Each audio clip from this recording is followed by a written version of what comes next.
It's me, Ruta Sepetys, and I'm so excited to tell you about my new thriller, I Must Betray You, which, much to my shock and delight, debuted the very first week at #1 on the New York Times bestseller list in the US here, which is so exciting. And not because I wrote the book, but because it represents the terrible struggle of more than 23 million Romanians during the dictatorship of Nicolae Ceausescu. And this was in 1989.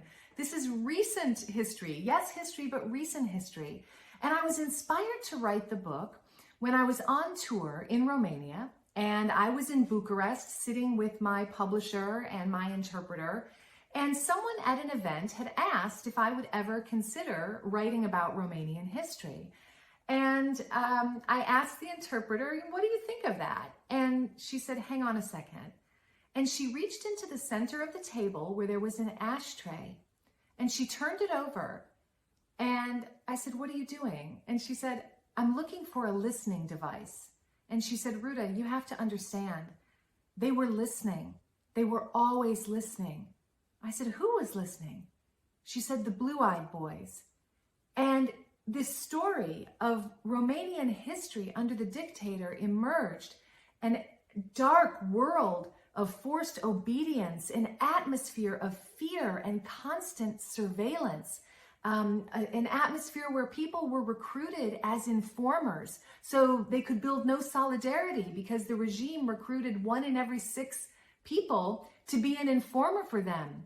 And as a result, the Romanians constantly had to look over their shoulder, and there was this mantra, trust no one, tell no one, spies are everywhere. So imagine this atmosphere. So we have our young character, Cristian Florescu, who's 17 years old, he's in high school, and he is blackmailed by the Romanian secret police to become an informer for the regime. And Cristian's expected to inform on his parents, his grandparents, his teachers, his neighbors, even his girlfriend. But instead, Cristian decides that he's going to turn the tables and inform on the regime. And of course, everything goes terribly wrong. I spent many years researching this book. The Romanian citizens partnered with me. The true witnesses, they are my co-writers on the book who are helping me tell their stories.